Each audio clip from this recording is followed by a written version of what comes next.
The villagers never spoke about the nights. Not loudly, not directly, because in Ogbara village, the night had ears. During the day, everything looked normal. Children chased goats through dusty paths. Women sold roasted corn by the roadside. Men gathered under the old Irako tree, arguing about politics and football. But when the sun disappeared behind the hills, everything changed. Doors were locked, windows were shut, and the entire village went silent. Not the peaceful kind of silence. The wrong kind. The kind that feels like something is watching you. The kind that makes dogs hide under houses. The kind that makes grown men refuse to step outside.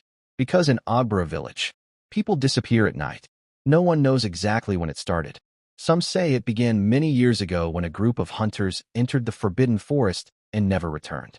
Others say it started after the old shrine near the river collapsed during a storm. But everyone agrees on one thing. Once the moon rises high in the sky, the village belongs to something else. At first, the disappearances were rare. One person, then another months later.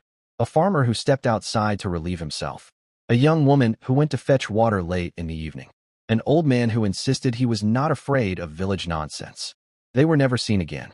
No bodies, no blood, no footprints. Just gone. At first, people blamed kidnappers. But kidnappers leave signs. This thing didn't. Soon the villagers began noticing strange things. Every night, shortly after darkness settled, a sound would echo through the village. A slow dragging sound, like something heavy moving across the ground. Drag, drag, drag. Anyone who heard it knew one rule. Do not look outside. Do not open your door. Do not respond to any voice. Because sometimes, the thing outside calls your name. One night, a young man named Tund decided he had heard enough stories. Tund was known for being stubborn. He laughed at the elders whenever they warned people about the night. Ghosts, he said once. Spirits don't kidnap people. His friends begged him not to test it. But that night, Tund sat inside his small mud house, waiting. The village grew quiet. Too quiet. Even the crickets stopped chirping. Then he heard it. Drag, drag, drag. The sound was moving slowly through the village. Closer, closer. Tund's heartbeat began to rise. But he forced himself to stay calm. Just an animal, he whispered. Then suddenly, a voice. Soft, low, right outside his door. Tund. His entire body froze. He knew that voice. It sounded like his mother. But his mother had died 3 years earlier. Tund opened the door. The voice sounded weak. Like someone hurt. Tund, please. Sweat rolled down his face. His hand slowly reached for the door.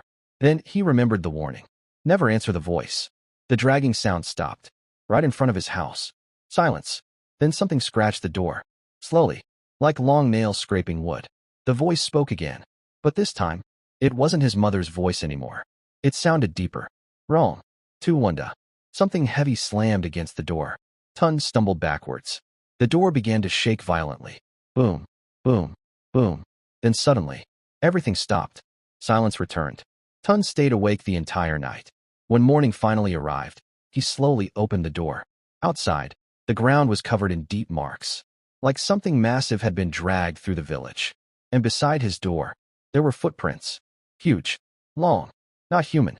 And they only had 3 toes. Tund ran to tell the elders what happened. But when the villagers gathered, they noticed something terrifying. The drag marks didn't just pass Tund's house. They passed every house in the village. Like something had walked through the entire village, looking for someone. That same night, another villager disappeared. A woman named Adiku. Her door was still locked from the inside. But she was gone. No struggle. No broken window. Just an empty room. The elders finally revealed the truth. Long ago, the villagers had made a deal with something that lived inside the forbidden forest. A spirit older than the village itself. They promised to leave the forest alone. But years ago, hunters broke the rule. And since then, the spirit comes every night, walking slowly through the village, searching, listening, waiting. And if someone answers its call, or opens their door, the spirit takes them. Forever. No one knows where it takes them. No one who has gone missing has ever returned. Now the villagers live with one rule. When night falls, no one leaves their house. No one answers any voice. And no one ever opens the door. Because sometimes, late at night, you can still hear it moving through Ogbara village. Drag, drag, drag. And sometimes, if the wind is quiet enough, you can hear it whisper your name. And remember, if you ever hear someone calling you outside your door at night, make sure the voice belongs to someone still alive. Because if it doesn't, you may never be seen again. This is Shadow Tales,